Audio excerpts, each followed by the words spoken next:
Good evening everyone, welcome to Bajirao IAS Academy's Smarter Insights into Mains Answer Writing program. Today we have some important questions from General Studies paper 4 which deals with ethics, integrity and aptitude. And today we have few questions from this particular subject and we'll be discussing these questions with the detailed answers. So the objective of this program is to equip you with the adequate answer writing skill so that you can write best possible answers, and that will also help you score very good marks in ethics paper. And these questions are quote based questions because every year UPSC also asks questions of this nature. Question number 3 says, given below are the 3 quotations of great thinkers. You need to read about the thinkers and their views about different things. And in this question, what do each of these quotations convey to you in the present context? And in fact, the quotations of 3 important thinkers have been given in this question. And you need to write the views of the thinkers and what does it mean in the present context. And the first quotation has been from Thiruvalluvar. And he said that those who in trouble, untroubled are, will trouble itself. So by looking at this particular question, it may look complex. It may also create confusion among the minds of the students. But firstly, you need to understand the theme of this question. What is the key of this question, and only then you could be able to write answers to this question. Now in the introduction, what you need to write, so you need to briefly introduce Thiruvalluvar and what role he played. And in fact, Thiruvalluvar rightly highlighted the power of calmness, composure in adversity. And coming back to the body part of the answer, in the body part of the answer, you need to address the key demand of the question. Now it says that those who remain calm and unshaken during the problems or challenges, those people display the inner strength, inner potential, the clarity and resilience to different challenges or problems. And in fact, this calm and composure of the attitude that the people reflect, it helps them overcome difficulties in an effective manner. And in fact, even they can turn the existing challenges or problems to their advantage.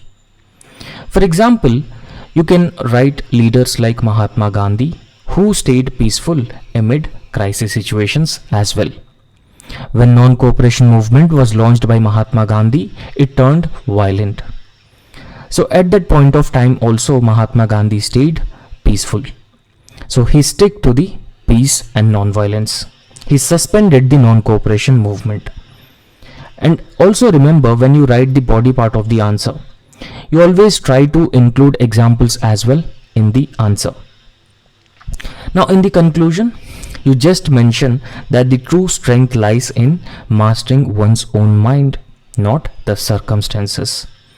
So therefore, the resilience with which an individual deals with the problems actually shows the composure or calmness of an individual and how strong an individual is. And then you need to introduce this answer. As I've already told you that in the introduction, you need to briefly write about the Thiruvalluvar. Now, Thiruvalluvar is a Tamil philosopher and poet, and he emphasizes on the virtue of equanimity and resilience in the face of adversity.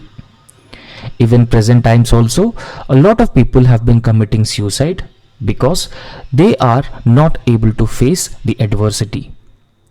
They are fearful of challenges and problems. But Thiruvalluvar emphasized on the virtue of resilience and equanimity in the face of adversity and challenges. And in fact, Thiruvalluvar's saying reflects the timeless truth that calmness under the pressure. So how calm you are under the pressure, under the difficult times. So it is the form of a strength. right? Because when you are calm, when you are facing adversity, you will be able to deal with the adversity as well. you will get the strength, you will get adequate thoughts to deal with the adversity, and that will eventually help you overcome any difficulty in your life. For example, in the present context of global uncertainty, for example, the geopolitics, trade wars, tariff wars, and the conflicts. So we can say that we are living in an world of uncertainty. So be it a political uncertainty, social, personal. So this quote offers valuable wisdom and knowledge to us. So despite in the face of difficulty, how we should be calm and how we should regain strength to face the difficulty, to face the adversity. And in fact, they are the foundations of leadership, and they also bring emotional stability to us. So this is how you could briefly write introduction for this answer. So I hope you have understood the meaning of the question. In the face of difficulty, how you are dealing with the difficulty is very important. You need to be calm to deal with the difficulty. You need to think about the problem. Now in the body part of the answer, the power of composure in crisis. If an individual is facing any crisis, then calmness and maintaining composure is very important. Only then you will be able to get adequate amount of thoughts, and thoughts will eventually help you overcome those challenges. So when you remain calm during the distress, it will enable to come up with the rational thoughts, and the rational thoughts will help you in the effective decision making. So the rational thoughts and effective decision making will, over a period of time, will help you overcome the challenges or the obstacles that you have been facing. Now one example is during the COVID-19 pandemic. So healthcare workers and the administrators, so who have provided a lot of services to the common people. But despite the difficulty that they have faced, they stayed calm and composed, and they have managed the existing resources in an efficient manner so that the resources can be utilized in a best possible way to save the lives. And in fact, the calm and composed nature of healthcare workers and administrators helped to deal with the COVID-19 pandemic. So you could overcome the difficulty. You could overcome the difficult conditions. So if you are calm and composed. And then we need to talk about the other dimension as well. So the other dimension is emotional intelligence and leadership. Because whenever leaders have been facing, whenever leaders come across any problems, any difficulty, they do not panic, right? So they do not panic and they do not give up. Rather, they have a lot of confidence, resilience to deal with those problems. And in fact, that resilience among the leaders inspire others as well. And in fact, the emotional stability that they have, it converts challenges into the opportunities. And best example is Mahatma Gandhi. Mahatma Gandhi stick to non-violence and satyagraha. Even at the face of difficulty, Mahatma Gandhi sticked to the non-violence. As we already knew that during non-cooperation movement, the movement turned violent. And the violent movement would further attract more and more repression from the government.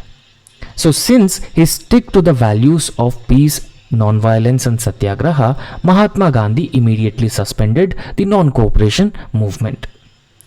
So therefore, the leaders, they are able to deal with the challenges in a calm and composed manner.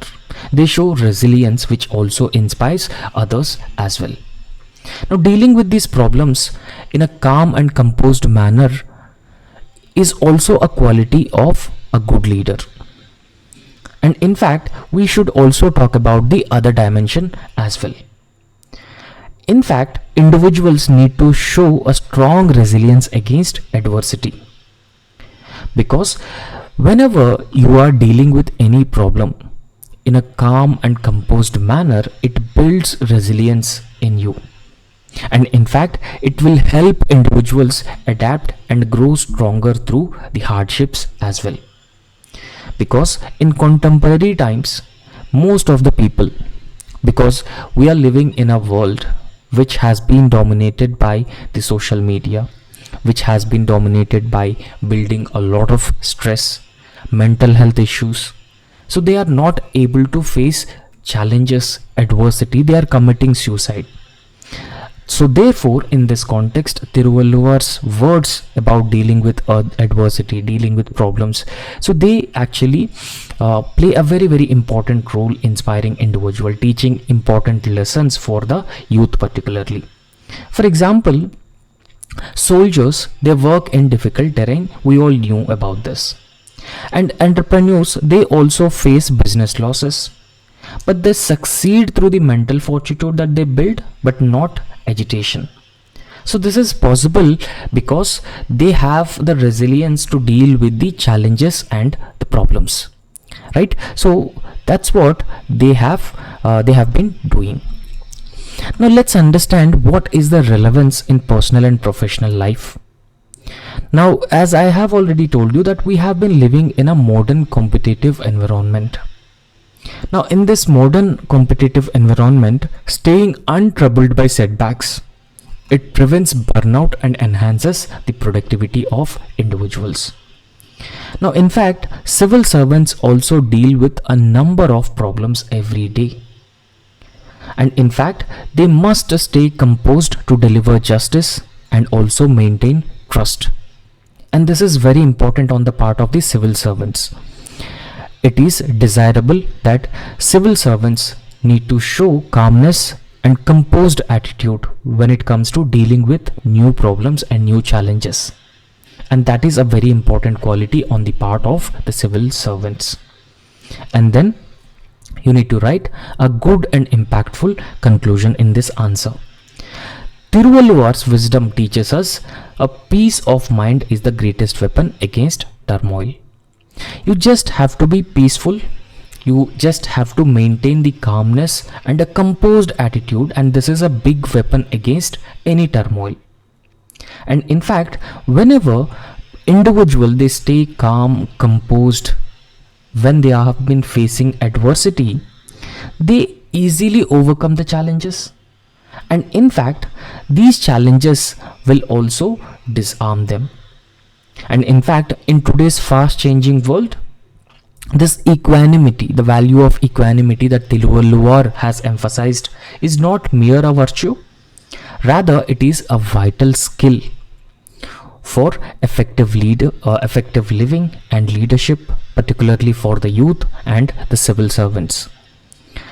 So it gives them the ability to deal with the adversities, problems and challenges. It helps them build resilience so that they can deal with these challenges in a much more efficient and effective manner. So this is how you need to write the conclusion for the answer, right? So next question. Again, this is also a quote based question, and this quote has been given by William James. So in this question, it says that the greatest discovery of my generation is that a human being can alter his life by altering his attitudes. So therefore, this question has been emphasizing on the value of attitudes. If a person change his attitude, a person can change himself. This is what William James has said. Now, what you should write in the introduction of this question?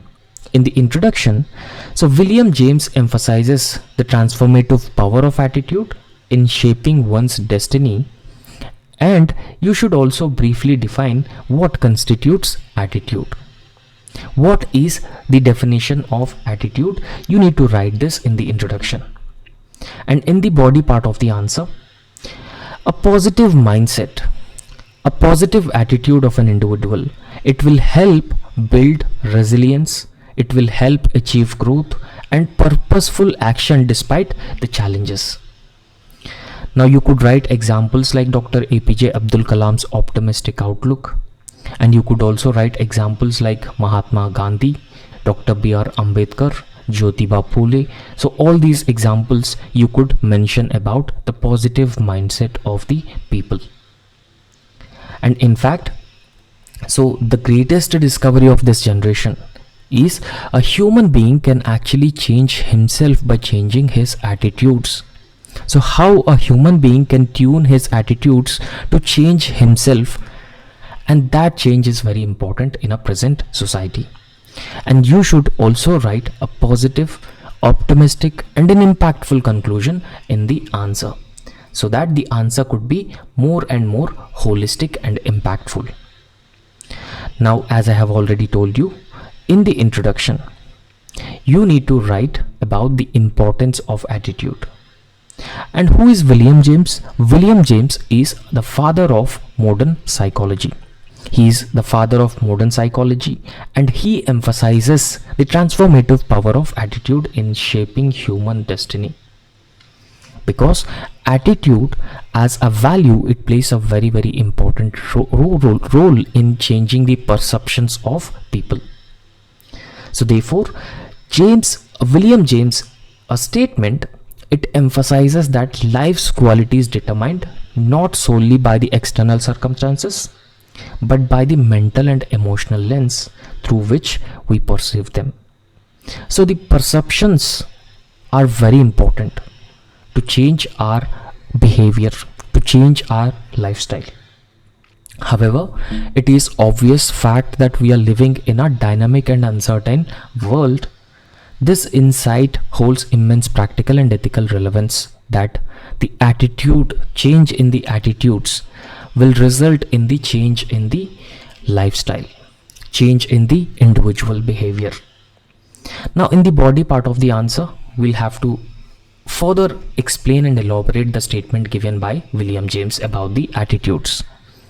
And in fact, it is rightly said that attitude determines response to challenges. Because an individual with a positive mindset, positive attitude, so he develops resilience to deal with new issues, new problems, new challenges. And in fact, he turned the existing obstacles that he has been facing into the new opportunities. So he look at those obstacles with a new and positive mindset. Again, you could mention the COVID-19 pandemic example as well.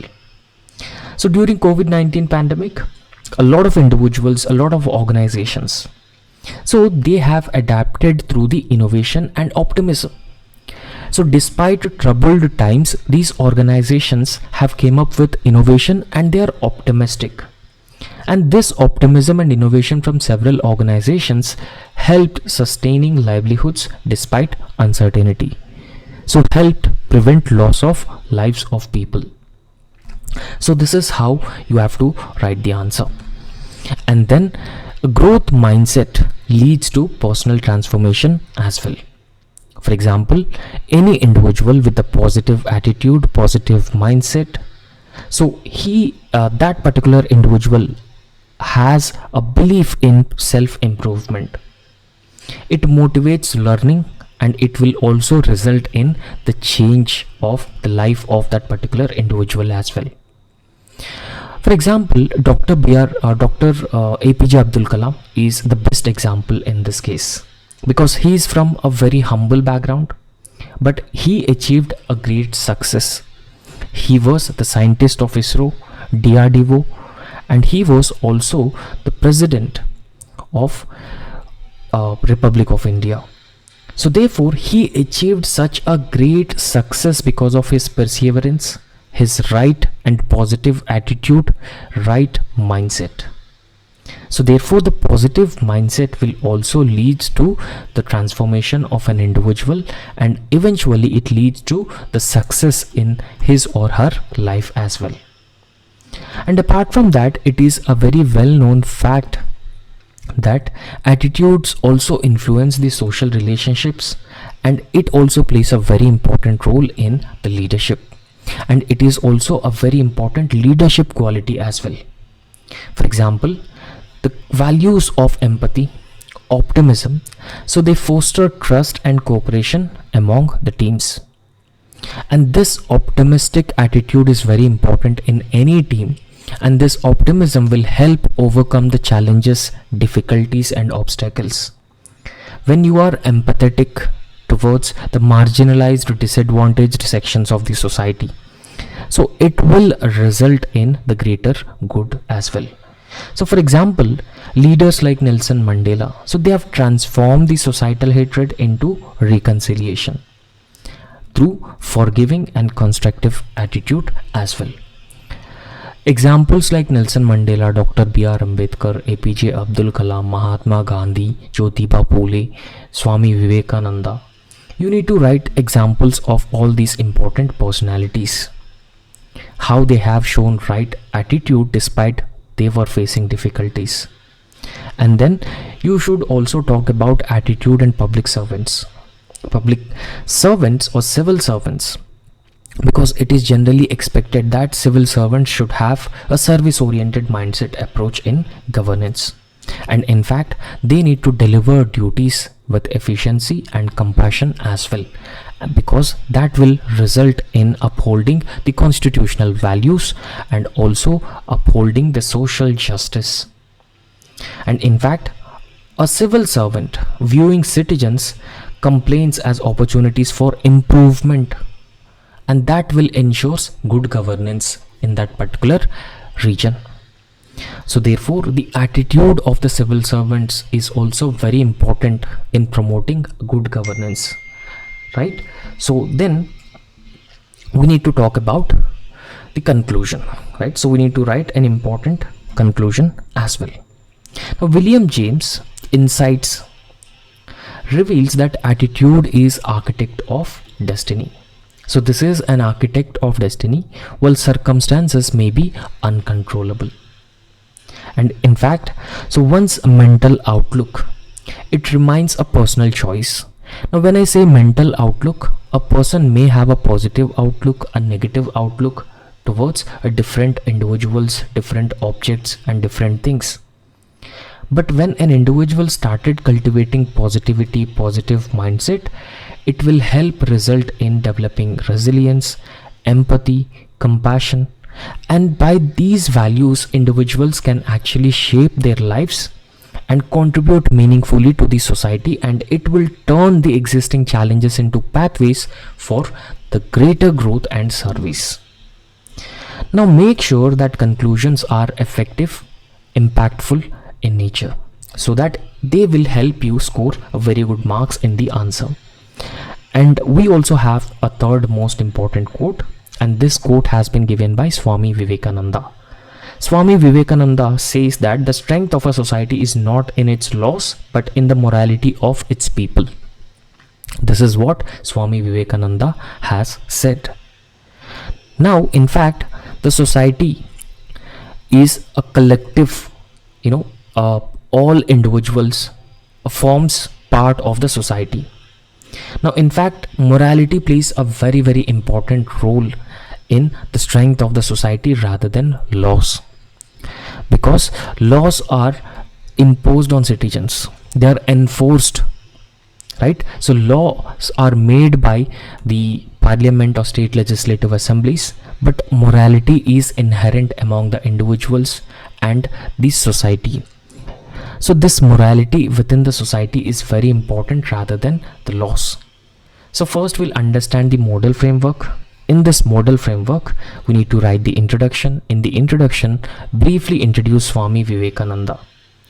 Now Swami Vivekananda emphasized on the society's true strength, right? So society's true strength lies in the moral character of the people who are living in the society, but not merely the legal systems which are existed. And then in the body part of the answer, you can write that laws can enforce order, but morality ensures voluntary righteousness, compassion, integrity. And you need to mention examples as well, how morality will ensure the strength of the society, how morality reflects the strength of the society. And in the conclusion, you again need to emphasize on the combination of morality plus law. that how it will help build a strong and a resilient nation, right? So in the introduction, as I have already explained you just briefly introduce about Swami Vivekananda. We all knew as Indians that Swami Vivekananda is a visionary philosopher, and he emphasized on the moral foundation of individuals, and that moral foundation of individuals determines the strength and progress of any society. And in fact, laws are made by the government, and the laws create order in the society. However, it is the inner conscience, ethics, and character of the people which actually reflects the strength of the society. The true strength of the society is reflected from the ethics, character of the people, and inner conscience of those people who are living in the society. Because the morality among the individuals sustain justice, harmony, and national integrity as well, rather than simply laws. So simply having laws is not enough in any society. So if we can call a society a healthy society, it depends on the ethics and the character of the people, the inner consciousness of the people, right? So in the modern context, if we talk about this in the modern context, we have the legal systems which make laws, which enforces laws. So the legal systems are strong in the modern context, but there's an ethical decline and which is clearly visible. So therefore, in this context, Swami Vivekananda's views about the strength of the society, the morality of the people who are living in the society, they play a very, very important role. And we should also learn some important lessons on how to strengthen the moral fabric of any society, because that will build a strong and a healthy society. So let's understand the body part of the answer. Now in the body part of the answer, you just talk about the morality as the soul of law. And in fact, laws are made by the government, and laws can regulate the external conduct, but they cannot regulate the internal conduct of the people. When I say internal conduct of the people, the internal conduct deals with the consciousness of the people, the ethical character, positive attitude, the positive mindset, the value of tolerance. So everything forms part of the inner conduct of the people, right? So therefore, laws can regulate the external conduct but cannot ensure the internal righteousness on the part of individual, and this is where the law is falling short of. For example, corruption, tax evasion. So these problems persist despite stringent laws are existing in India. So Prevention of Corruption Act is existing in India. So despite such stringent laws, corruption is still prevalent, because the problem is there is a lack of moral values such as honesty and integrity, lack of character among the people, and that leads to corruption and tax evasion. Now, apart from that, we should also understand other dimensions as well. So if we talk about other dimensions, so ethical citizenship among the individuals would further strengthen the democracy. Now when I say ethical citizenship, those citizens who are ethical, they have character and they have positive attitude, they act in a responsible manner with empathy and compassion, they also have the civic responsibility, and that kind of a citizenship is known as ethical citizenship. Don't you think that ethical citizenship in any country would further strengthen the democracy of that particular country? So we have best examples also. For example, the Nordic countries, right? So Nordic countries like Finland, Sweden, Denmark, and countries like Japan and South Korea. In these countries, the crime rate is very low and corruption is also very low. Now, in fact, this is not because of stringent laws that they have, rather the moral character that people have, the culture that people have. So because of this particular reason, the democratic values are best in these countries. No corruption also, no crime rate as well. And in fact, the moral values will also prevent the social conflicts in a particular society. Now imagine the post-colonial societies which have been facing a lot of problems. For example, casteism, communism, insurgency. So all these problems. However, when people act with compassion, empathy, social harmony, when people inculcate all these values and people have developed the positive attitude, positive mindset, there is no need for any coercive action on the part of the state. And it will also prevent the social conflicts among the people, and people would start living in harmony. And in fact, during natural disasters, generally in any country, the people voluntarily come forward, they help victims. And in fact, it is an expression of moral strength on the part of the people beyond any legal obligation. Right? There is no legal obligation, but people have the responsibility. They are empathetic, they are compassionate, and they also have this civic responsibility. And because of this reason, they voluntarily come forward and help victims of natural disasters or any other accident. And in fact, the leadership and governance rooted in ethics, because the ethical leadership would inspire trust and voluntary compliance on the part of the citizens. And whenever there's an ethical leadership, this ethical leadership will reduce the need for excessive laws or coercive enforcement of these laws on the citizens. Now here we could mention Lal Bahadur Shastri, former Prime Minister of India, and his integrity and empathetic attitude. Because his integrity and empathetic attitude earned public faith, ensuring governance, and that is a moral example rather than the strict control of the people. Right? So then we need to talk about the family and education as moral institutions. Family, education, or schools, they play a very important role in healthy socialization of children. Now, moral education that children receive both from families and the schools, and parental guidance, so will make them responsible citizenship. So will have a civic responsibility. Children will become empathetic, compassionate. Right? The best example is that the National Education Policy of 2020. And in fact, the inclusion of value of education and ethics in this National Education Policy of 2020, it reflects the importance of morality. It recognizes the value of morality as an important pillar of national development and national growth. So this is how you need to write all the dimensions in the answer.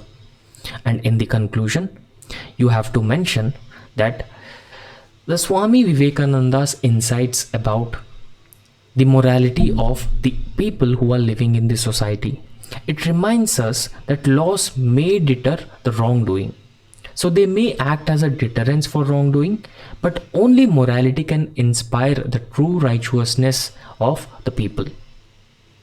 And in fact, any society which is governed merely by laws is a fragile but one which is guided by conscience, compassion, empathy, is a resilient society and an enduring society. It is not a fragile or a temporary society.